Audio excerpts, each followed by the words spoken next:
Okay, so this is the exercise I really have been wanting to work up to. I'm going to try this with Bing. I haven't done a lot of this with Bing, so I'm still going to be actually shaping him to do this exercise, much as I would be teaching a dog who hasn't done it before. And the exercise is called Look at That. The purpose of the exercise is to reward your dog for looking at the things that typically would set him off before they set him off. I'm going to sort of bait Tango a little bit, who's over here on a tie-out, and let's imagine that, let's imagine that Bing reacts when he sees a dog. So he reacts when he sees Tango, okay? So every time he looks at Tango, I'm going to click him and treat him, and it is immediate. It is absolutely within a half second.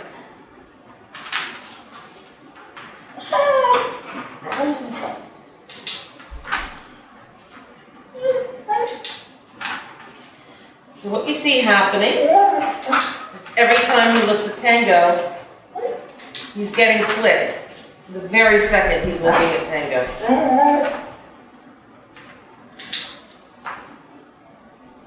So this is called shaping. It's actually called capturing. The process of capturing is waiting for the dog to do something that he would naturally do and marking it with your clicker and following with a treat. So you're using positive reinforcement to increase the chances that that behavior is going to happen again.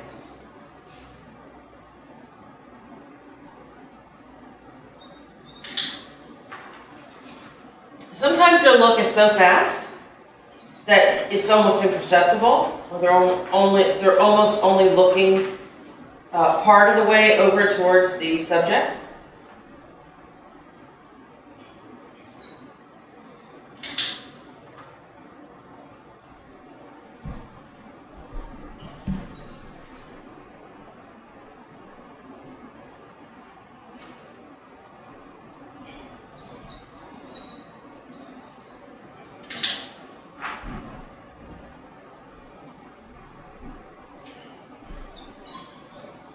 And you can see, in this case, it's not a high anxiety or high stress situation for Tango. So he's offering me all kinds of other things that he has learned in the past.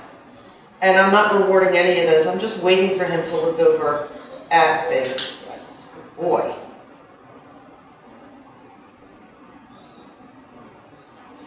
Right now, it's a little bit of happenstance. He happens to be trying a whole bunch of things. When Bing makes a noise, Tango looks over at him.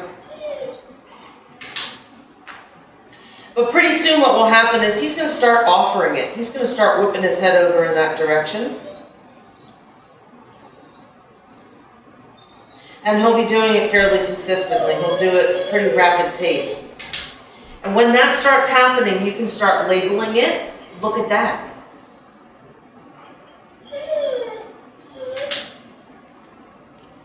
I don't care about Tango's body posture. He can be standing, sitting, or lying down. What I want him to learn is to offer looking at something for me, because that's going to get him rewarded. So it becomes a game of I spy. I spy the whining black dog.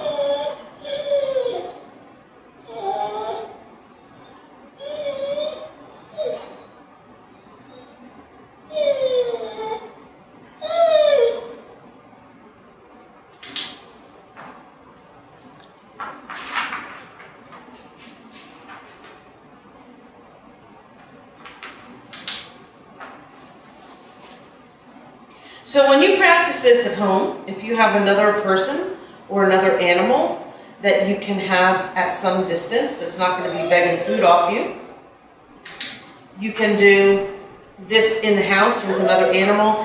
If you don't have easy access to that, you can start with an object that doesn't normally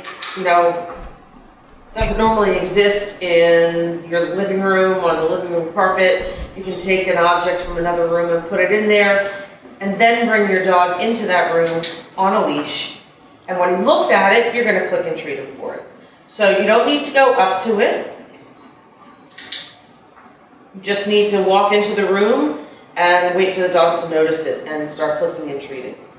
But you see why we needed to do a couple of clicker exercises first before we do this. We want the dog to really find the clicker to be powerful. They need to be used to it.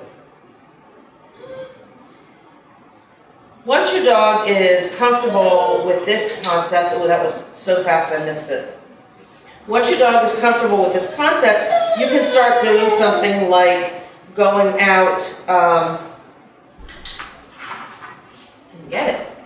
going out your front door and standing there and waiting for things to go by. And anything that your dog orients to, you can click and treat. So if your dog is barking at people and joggers and bikes and other dogs and cars, there's a lot of things that you can click and treat your dog for looking at. But you must click it before your dog reacts to it. So it has to be very immediate, and you need to be at a large enough distance that the dog can look back at you for that treat. So right now, Tango is looking immediately. When he hears the click, he's looking for his treat. He wants to know where it is. In the heat of the moment type situation, if the stimulus is too close to your dog is very unlikely to be able to turn back for that treat, and most likely will launch into a fit of barking or growling. And so you want to do a lot of practice with this in environments other than the one that he's having the most trouble in.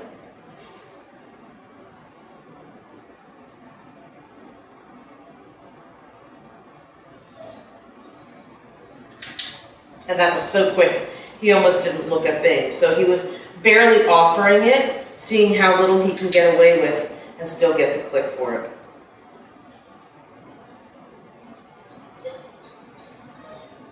Yes. Okay. All right, let's see what this puppy can do.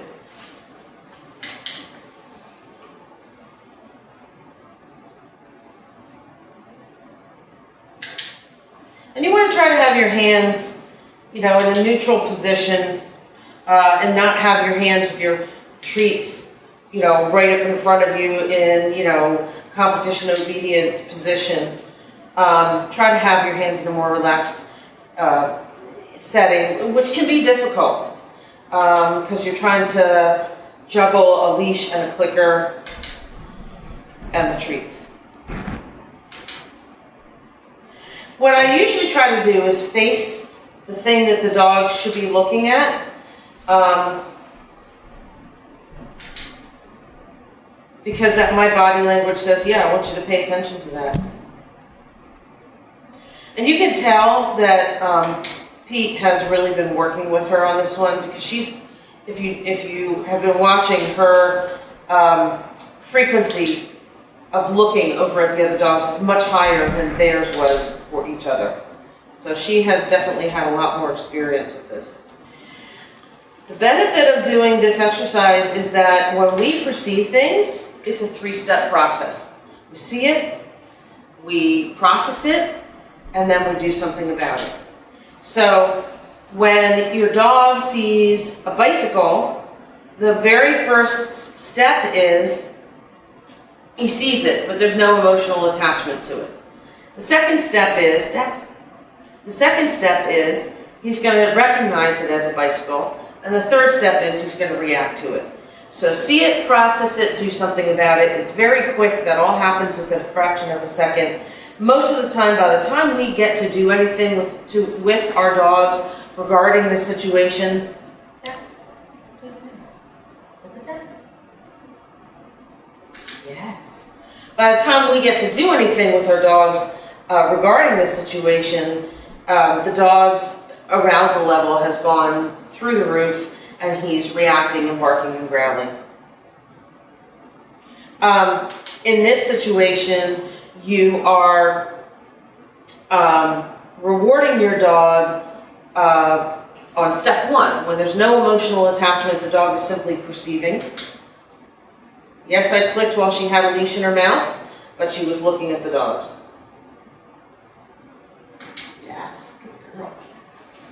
Okay, so what we're doing here with this exercise is we're using classical counter conditioning, where we're changing the underlying emotional response on the part of the dog to the trigger.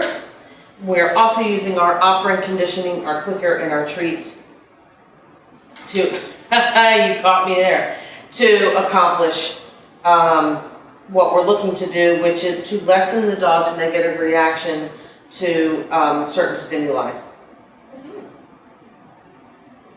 Yeah, there you go. And again.